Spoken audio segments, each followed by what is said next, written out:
Hey, hello everybody. This is Nana Dazaganza again. Over the last few years, I've had several conversations with people in the sciences and writers.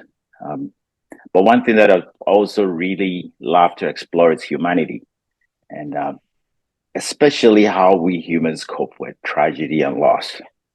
It's something that has really um, baffled me how we do that.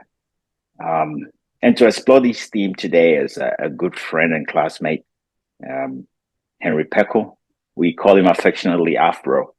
Um, Afro lost his wife of about 19 years, about 2.5 years ago.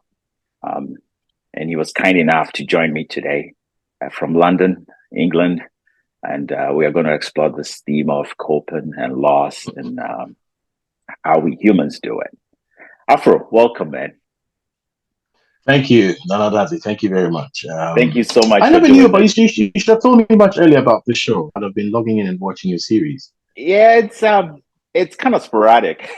So Okay. I'm trying to make it a little more regular these days, but it's kind of Regular these sporadic. days, yeah. Yeah, it's especially because of time. Yeah, yeah. Time, So, yeah. how did you even come up with the name Afro? I mean, we went to Kabuchi Oh, together in 1979, and for a while I was this is trying to even remember what's Afro's last name. yeah, it had to do with the hair. I literally Okay, wore an afro and okay. I had a pick in the back of Oh yeah. So who gave it to my you? A head. moment or what? No. Afro came from Swala. Would you remember Swala? I'm Swala trying to. was in Sao Pico. Okay. I can't remember his name, but yeah, it was Okay. Swala. Okay. Would come around like, hey, that kid with the afro, hey, that kid with Afro. the afro, and Yeah, then yeah, you know the rest of the story. yeah. So now you've gone from Afro to Sakura, Just like you, just like just me. like Yeah, you. yeah. Mhm. Anyway, well, so you and mommy were married for 19 years, right? And Yes. yeah, how did you meet? How did we meet? How did we meet? I met her in a bank. I Okay, was I was working for an advertising agency, and I and this was back in was Ghana. this is back in Ghana, yes. Yeah. So I was chasing up some monies. There was a lady who was trying to get the bank to pay up quickly to sign the check. So I would go spend time there. Yeah, trying to kill two birds with one stone. Try and Okay. chase the money and see the lady as well. So Yeah. one afternoon I was there, and then in walked mommy to visit her friend, and we just started chatting, and yeah, that's where it all started from. What That's where it all started from. Yeah, was it love at first sight? never, no, Did it was not. She had this bow-legged look. Um, she was quite slim. I would say very extremely skinny at that time. But it was the smile and her sense of humor. I think okay, that okay, probably did the trick. Yeah, okay. that probably did the trick. But it wasn't love at first sight. So it sort of grew with time. How long did you court her, or did you guys date until you finally knew it's Full 1 year. 1 year? Okay, 1 year. Yeah, I And do remember that a yeah, full. I begin to make headway with her after a full yeah. year. Wow. So Yeah. how did you pump the question? Um, oh man, you're bringing back memories. How did I pop the question? It was over yam and chofi that we bought at the junction Oh, how in romantic. Teshunowa. And yeah, Yeah, yeah, that was it. Yeah, no yeah, champagne, no wine, no yeah. freebies. It was over yam and chofi. Wow. And she said yes. Oh, yeah, I knew it was coming. Yeah. You know when You you've know, won a yeah, lottery, but you exactly, haven't seen the exactly. cash yet, but you're kind of sure you won the Yeah, lottery. yeah, yeah, yeah. Great. Yeah, it was And good. It was courtship. It was proper courtship for a courtship. year. Okay, So we kind of knew each other very well. okay, So, at that time we both knew what we wanted. okay.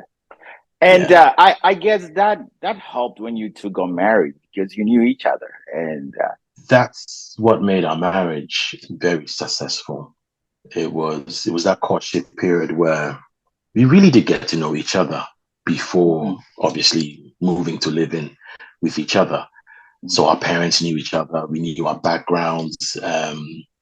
You literally tick all the boxes during that courtship time, so you know what you're going in for.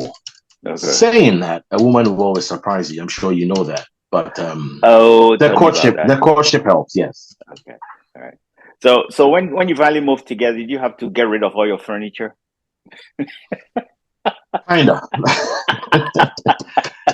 No, you can't keep it all, man. You can't keep it all. Some you Yeah. auction, some go Yeah. for sale, some you Yeah, give out freely, exactly. but you have But to clear that warehouse. suddenly, nothing you ever owned is good enough, right? Yeah, yeah, Exactly. yeah, yeah, You yeah, know, yeah, yeah, and yeah. That's very true. what quirk about her do you miss the most? Many. The flutter from her eyes when she's upset. Um, the fact that she just couldn't tell her left from her right hand. Right to turn left, left was right. I could write a book. I could go on. She had many. Yeah, yeah. And so when when the diagnosis was made, and you sort of basically had to go through those phases twice when the Yeah. diagnosis was made and when she finally passed, and it must have been hard. Um, Oh did you yeah. find did you find yourself going through all those phases? Yes, you do go through all those phases, those stages. Well, firstly is the information that look, this is the battle you're about to fight, and your chances of survival is this or that. You're about to deal with this. That's the first news that hits you. You have to absorb that. You have to plan how to deal with that because your life changes from that point. Okay, your life changes from that point. Um, in her case, it was a sarcoma, leiomyosarcoma, which I'm sure you know Yeah, much about. Yes, it was a sarcoma. Interestingly, she did not have it at that point, but she'd had a hysterectomy, and so there were traces of it in her womb, which had been taken out. So the issue here was the nature of the disease. 99.9%, it comes back, it will attack you. So as you are there physically, you don't have it, but it's going to come. We can start chemo to prepare you for it, but if you don't have it, we'll be yeah, literally killing you as yeah, well. So where exactly. would you draw the line? Yeah, so we lived a full year of hope where every 2 months we'd go for a checkup and we'd get the all clear signs. Like there are no traces. We're like, yay, that was something to live for. Then, so after the year, in the second year was when It came we back. saw the x-rays. Yeah, and it was like 6 inches already. And you looked at the last x-ray, you looked at the present one. So you just don't know how it got to that stage. So that's when it hits you. You realize that you're about to make some serious life changes, and chemo comes in, and that's a whole different ball game. You have to Yeah, adjust to that again. yeah, So I think that obviously is relatively easy to handle because I mean she's alive. She's yeah, just going through the changes. With the changes come the changes you have to make. That's where the pain starts. The person can't live the normal life. You can't live your normal life. More dedication and time has to be spent with her. So yes, there's several stages, and then when the onset itself happens, you go through those stages of what denial, anger, depression. mhm. I There's no particular order. I think everyone goes through it differently. The stages come to you differently. I Okay. I was interested about that. Yes. yes, the stages come to you differently. Denial wasn't a big issue for me. I think from the onset, um, I took it that yes,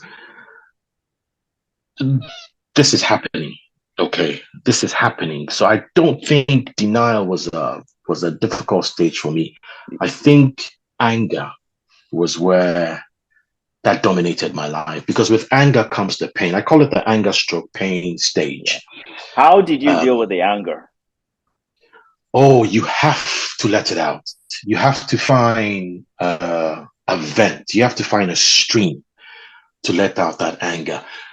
The thing is, you feel frustrated. You blame yourself. You feel that you could have done something different. You're so sure if I had done this, if I had done that, this wouldn't have happened.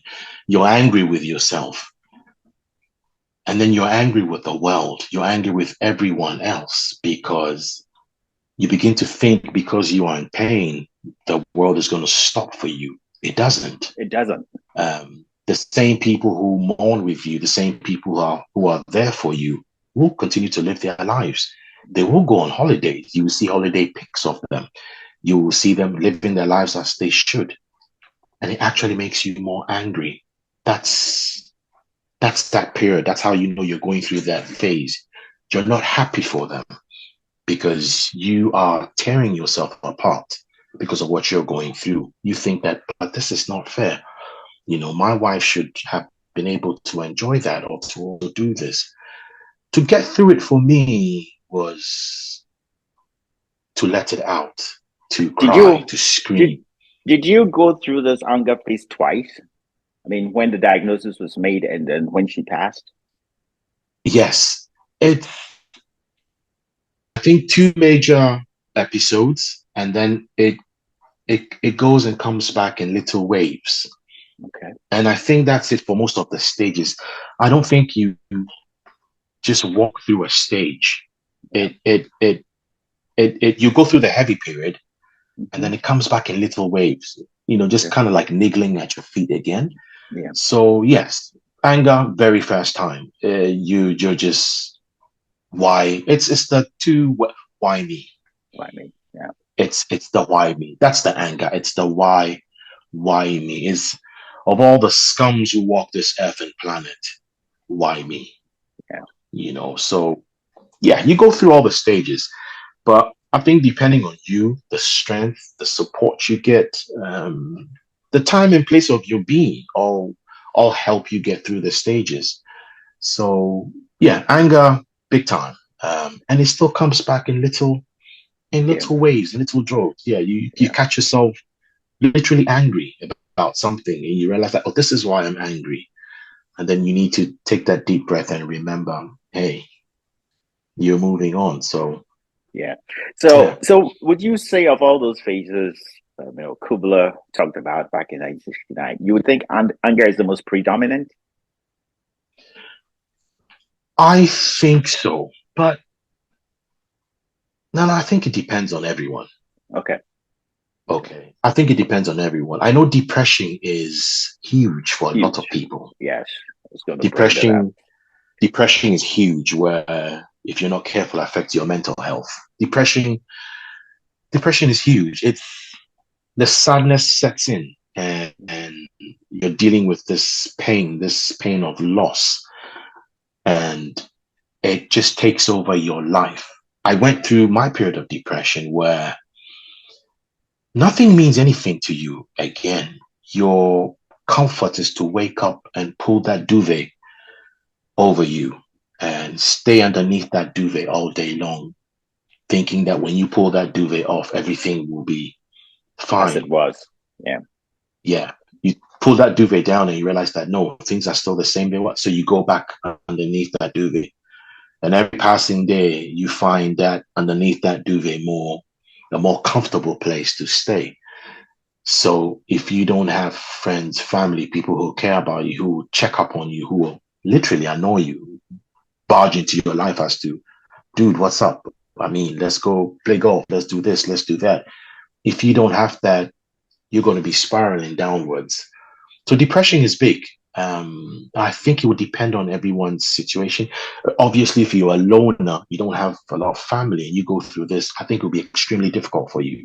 True. Depression would probably be the bigger evil. Yeah. But for me, I think it was more of anger, Good. anger and the pain that because you never see it coming, no matter Yeah. how bad it comes. Yeah. No, you Yeah. don't see it. You just don't see that. You don't see that switch being or that rug being pulled underneath you. Yeah. You always believe, oh, and there's another day, Yeah. and there's another day, and there's another day.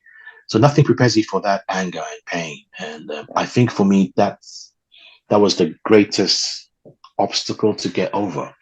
Yeah. Yeah. So, where do you think you are now? I am on what they call the acceptance road. Okay.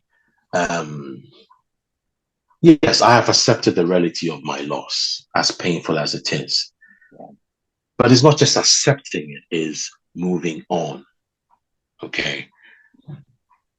I have two boys, and that's the first thing that inspires me to move on. And that doesn't even Because, allow you to be depressed. oh, it does. When you are depressed, nothing gets in your way. Not even Now, your when the two boys. depression, no. When the depression comes, nothing gets in your way. You just sink. You just sink. You look at them and you know you have to do something. You know you have to get up and get going for them. But it's these claws that just grab you and they just literally keep pushing you down. Nothing gets in your way of depression.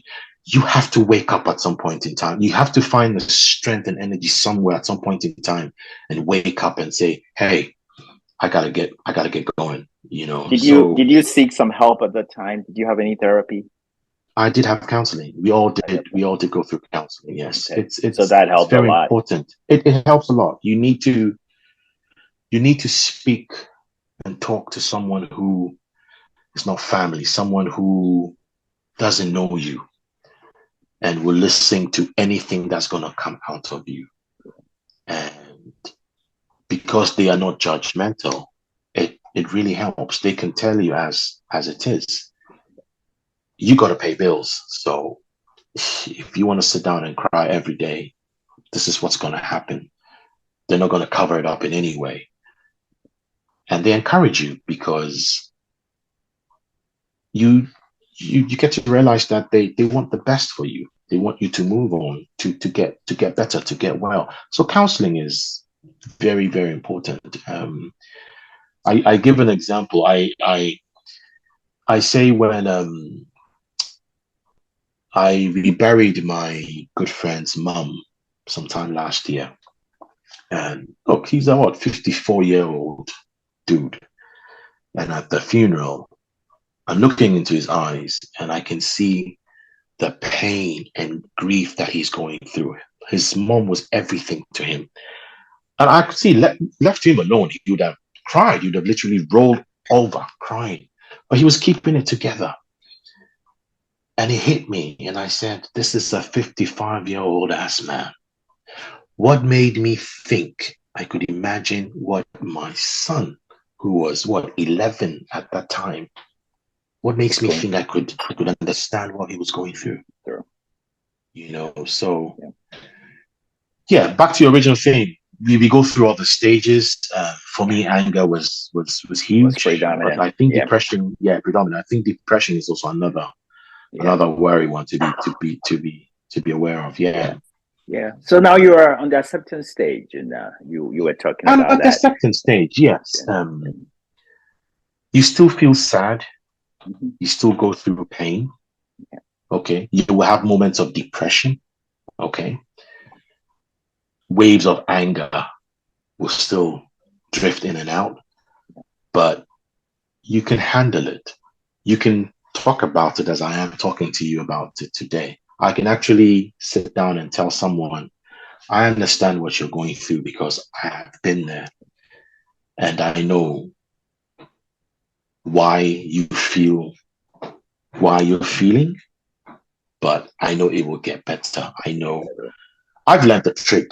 I think it's it's something a lot of people know. It's learning to live with the pain, okay, because it doesn't go away. It doesn't disappear. It will always be there. It will come at different times, different levels, but you need to learn to live with To it. live with it. Yeah. So yeah, Yeah. So definitely. That's how I get. how the boys doing? The boys are well. The boys are well. It obviously has been a very difficult period for them as well. The bigger one, um, at the stage where he was really getting closer to his mom was when mommy passed. So that hit him hard. That was at the stage where he'd begun to discuss girls and intimate stuff with his mom.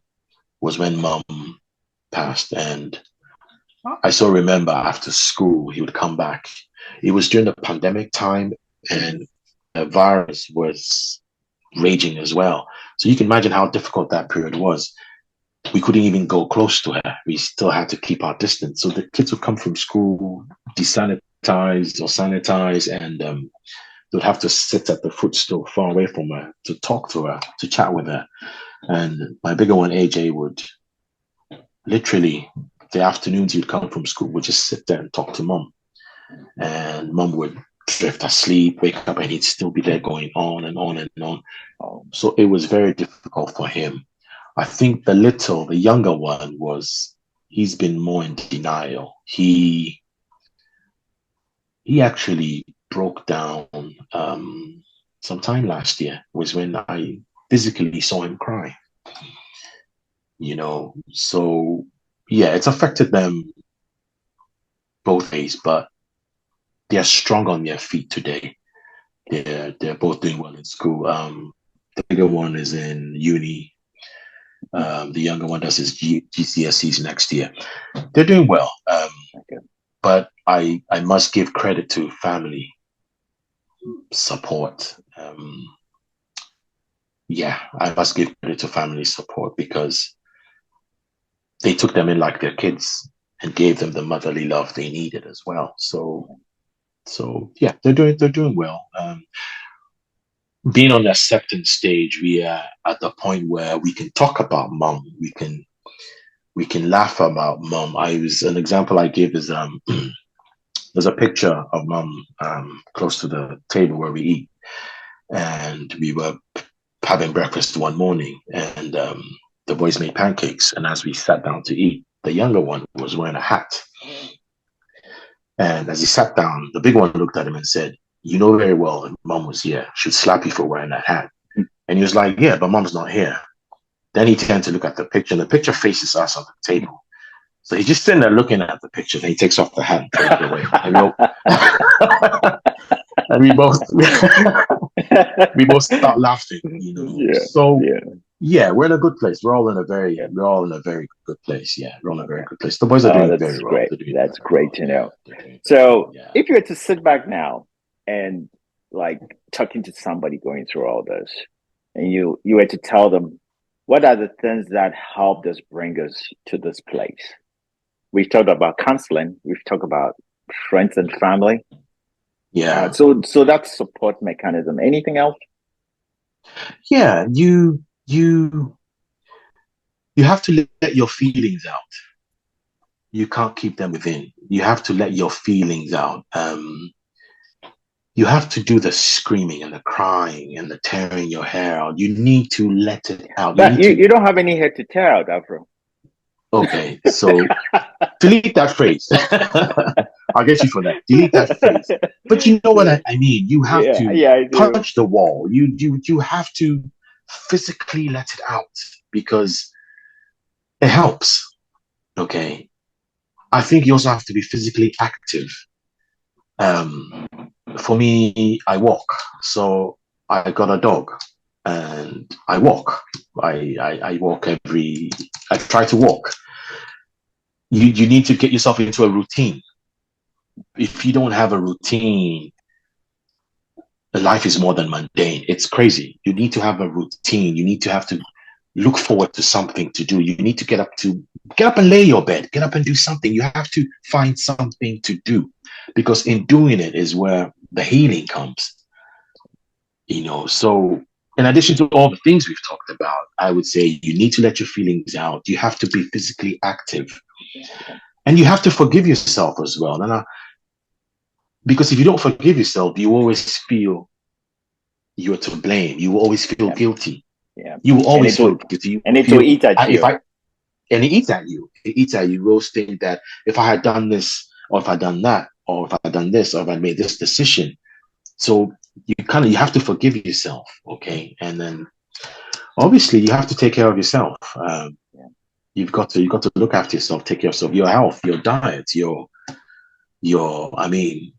chocolate cake, cookies was literally what I would survive on, because you just can't eat. Nothing goes down. Nothing just would go down. It's just a quick snack, and your waistline will tell you you're not doing yourself any good. Yeah. So you have to look after yourself as well. Yeah. How great how great were the brothers, the Mobile 84 brothers during that Yes, period? if you hadn't asked, I was going to give them. If you hadn't asked, I was going to say that. Look, of course, you know I cannot begin to tell you the support I have had from them from day one. I can imagine. These boys have given everything they have. They have looked after me like probably even better than their own kids. They have been there for me in every way. They have given me every support, the phone calls, they check up on you.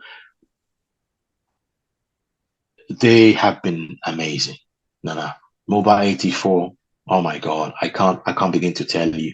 They have been just amazing. It's that's amazing. It's an amazing band of brothers. And I can't even find the right words to describe the love they have shown and given me. But I know I would not be here without them. I would not be in this frame of mind, in this setting, without those boys. I mean, half the time they're useless. They can make fun of me, crap like that, but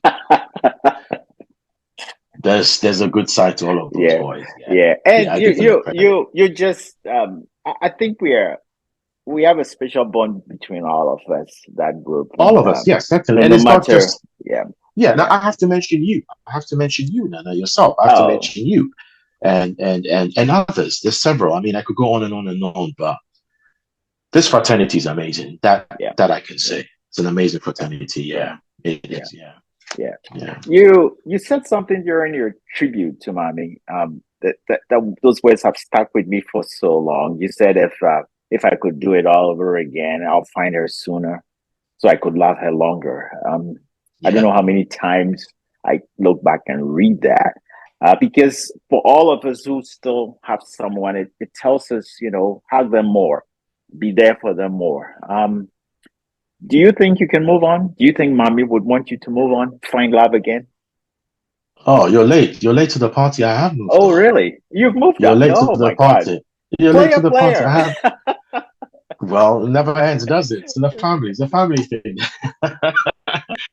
Look, I have moved on. I've met a very, very beautiful, loving woman, and we're planning to get married. Are you scared to do it again?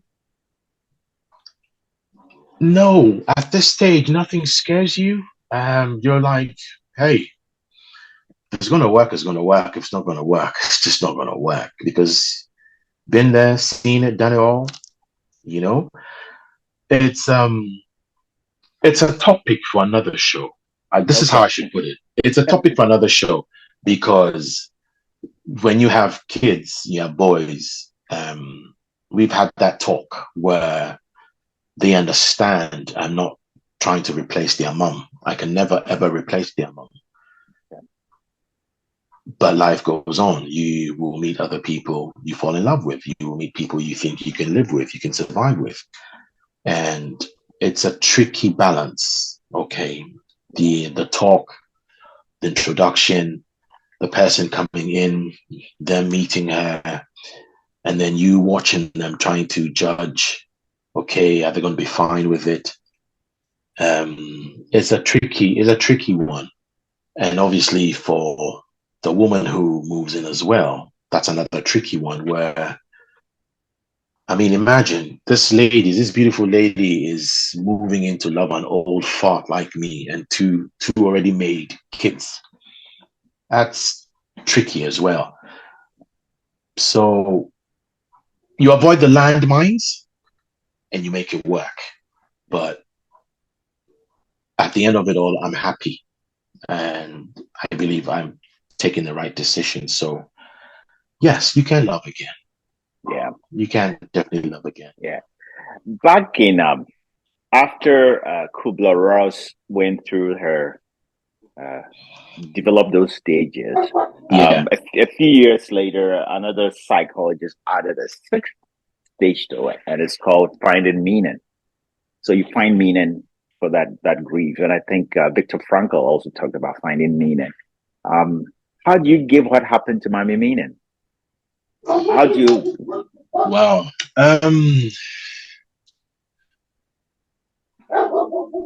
I think when you are a man of faith, my dog, the barking is not disturbing you, is it? It's Yeah, fine. no, Okay. that's fine. Okay. Yeah. I think when you're a man of faith, it's probably easier to understand that the life we live is not guaranteed. Um, you are blessed to be alive today, and tomorrow you might not be here. And such is life. As to whether it will happen to you or not, you don't call the shots. So you have to live your life every day as if it is your last, literally. That's the only way you can give, for me, I can give meaning to it, because initially my grief and pain and cry is this woman literally came onto this earth just to make myself and the boys happy. All she did was good. She did was good. Okay. Why her? Why should it be her? That would drive you mad. You have to find meaning in it. But I think that's when you search your soul and you find peace within yourself. So that's why I believe she's in a better place. That's how I give it meaning. That's what helps me move on from day to day. So every day I wake up and that pit hits me, that feeling tries to engulf me. I like, oh, hey, she's happy. She's smiling where she is. She's in a good place.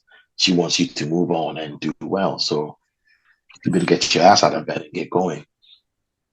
So yeah, I think it's finding meaning to it as an individual thing. You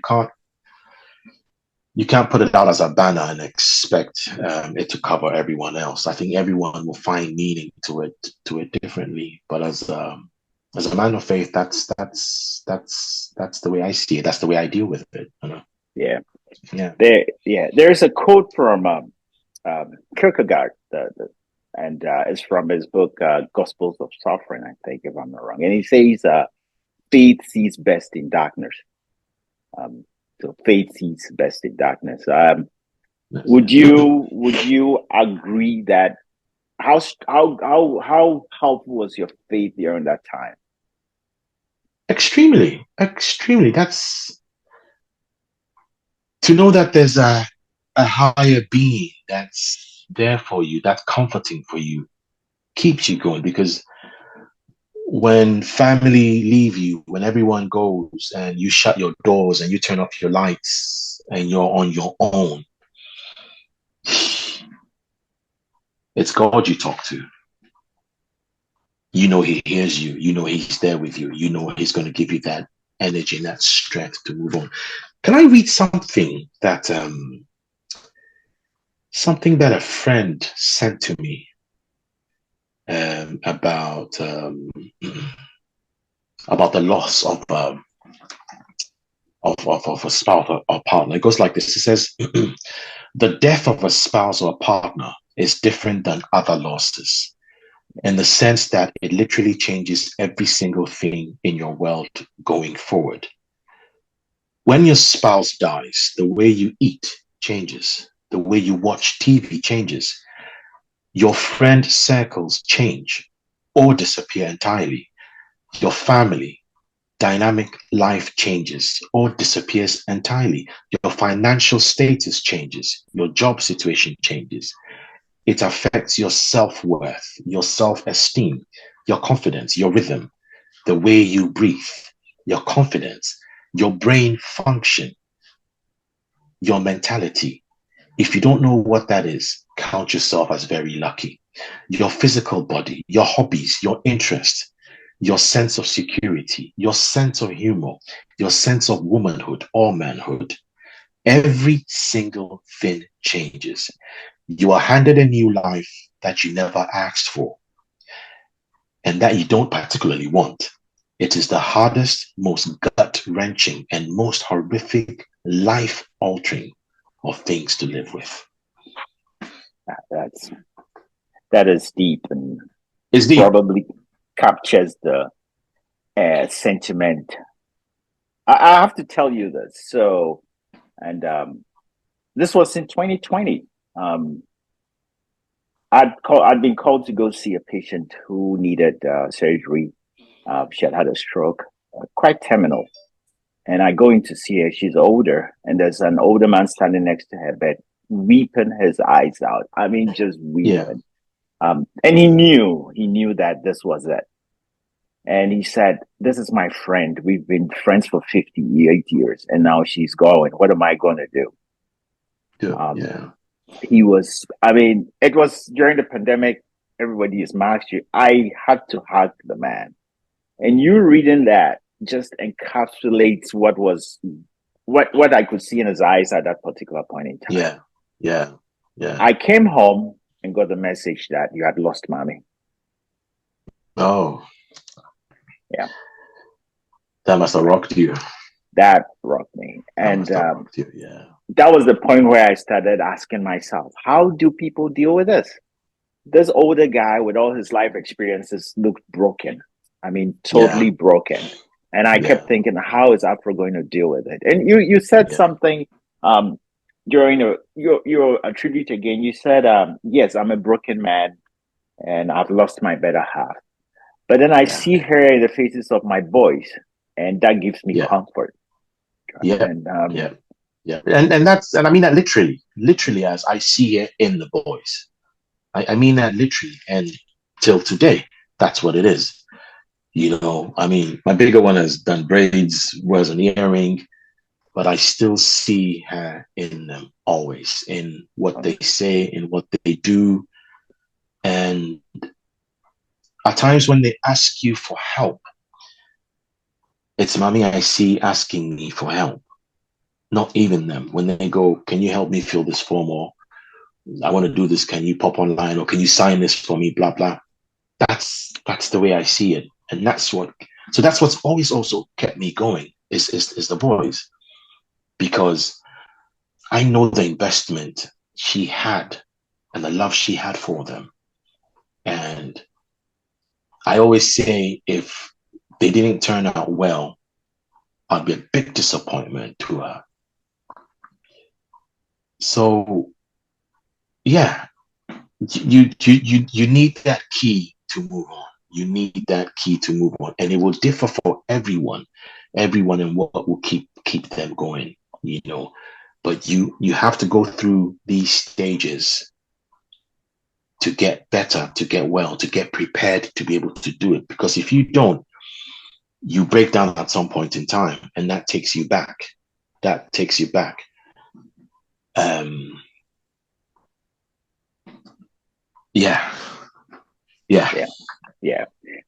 It is often said that we see the beauty of an artist's work oftentimes when they die, or the import of a writer's work when they die.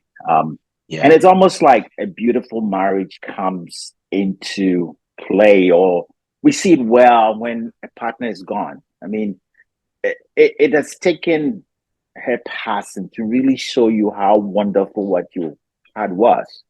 It Yeah, sounds unfair, but it does, but it's true. it's true. It Almost like does, the but it's artist. very Yes, true. it's very Yeah, true. And yeah, yes, and it's very, very true. Yeah, you're right. I mean, you can't put it any other way. You're yeah, very right. yeah, It's unfair. It's a bit of an unfair statement, but yeah, yeah. um, And somehow I think, what's the? Sorry, go on. oh no, you go on. No, I was just going to say, um, I think that's the general theme with with the loss of probably spouses or the loss of one is it's when they're gone is when you sit back and you go like, oh wow, that this is what she left me with, or she took me through this for a particular reason. Yeah, I wish I'd learned how to do this, or I wish I knew how to do that, or now I wish I could do this. And we give them the attribute when they've left, but not when they are living. yeah, Yeah, it's a shame. It's a shame. It's so, but yeah, that's life. yeah. Yeah, Do you think you are going to compare? you will compare. If you don't compare, there's something wrong with you. Yeah, You will compare. But when you compare and you accept what you have, that's when you know you're on the right road. Because when you compare and it upsets you, then you know, no, you're still you're grieving. not there. So comparison is you will compare now when I say everything, I mean everything. It's human, it's normal, it's natural. You will compare everything, everything. It's just what over 90 years. How do you not compare? Yeah, yeah, Yeah. yeah, It, yeah, it- it's so it's almost sad to the point where in comparing, if it's the same cup of tea, the same tea bag, the same temperature hot water, the same amount of sugar and milk stirred the same way, it will always taste different. yeah. Yeah. So that's the uniqueness of humanity, right? It will Everybody's it will always it will always always taste different different. because Yeah, it was not her. yeah, That's I think that's normal. That's human. So yeah, that's what makes that road difficult for you because yeah, you're you're literally like a baby now. You're learning. You have a new mom, yeah, so you have to adjust to it. But yeah, it's all love, but it's adjusting and accepting that. So yeah, yeah, it's very normal. Yeah, yeah. it's Oh, very normal. awesome. All right. Alfred, thank you so much for doing this. I mean, You're always both you and welcome. I were a little unsure about how this would turn out, but I can't Yeah, tell you it's how I grateful haven't I I am. haven't I haven't I haven't done this before Yeah, since mommy passed. I mean, yes, I've spoken to a few people about what I've been through. I was at the cemetery sometime earlier this year, and we dedicated a bench next to the grave. So I'm sitting on the bench and I'm watching this young man and the father. Well, I guess it was the father. I'm watching this young man and the father, and they're walking, looking at the different graves and settings, and they come round to my end, and I turn to look at the man, and I just looked at him, and I could see the pain in his eyes. So I stood up and I walked up to him and I hugged him and he hugged me and we both started crying. We didn't know each other, had never seen each other before. And I just hugged him and we started crying. And the younger man just said, thank you. And I said, you're welcome. And I asked him, he said, Dad? He said, yes. And I said, he's lost his wife. And he said, yeah. And I said to him, look, come sit down with me. We sat on the bench and I just told him, it's going to be all right. It's going to be all right. So, yeah, I haven't done anything like this. So I think it went pretty well. And Afro, talking about meaning, you might become a solace for people going through this. You've you've you've you've taken the journey so well. I don't know if so well is the right word, but knowing who you are a warm person. Actually, you've always been a warm person, and you might be a person that others going through this might turn to for guidance, and that could be something that came out of all this. Um, I'm just throwing it out there because it's like you said, people get stuck along the path in anger, in depression, and it's not everybody who learns to accept it. And right. Anyway, so just before we end, are you still doing your jazz program? I still play jazz. I will send you that link. I will definitely. You make sure tomorrow you're tuned in. I know you're a busy chap. And I know you're very busy, but I still do. It's a haven for me where I find peace as well to play the kind of music I like, and I entertain a few others who also like that genre of music. So it's like my go-to, my you need that. You need that. And you do need that, yes. Yeah. Who's always been your favorite jazz artist? Traditionally it would be El Clue. Okay. Traditionally, I'm a strings man. Traditionally it would be El Clue. But we have you can't even begin to mention them. But traditionally, I'm just the old folk school El Clue. Yeah, I like the horns. I like you like the horns, I like Miles Davis, and I like I like the horns. So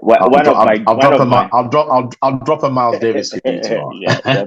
definitely. Alfred, thank you so much for doing this. Thank you so much. I appreciate that, and it's been a pleasure.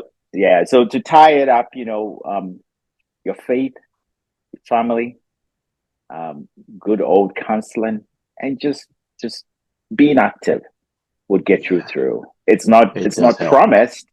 You might get stuck, but you need to just move on and try to love again.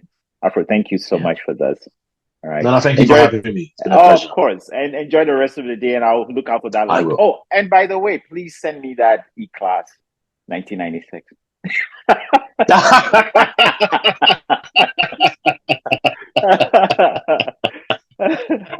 All right. Take care.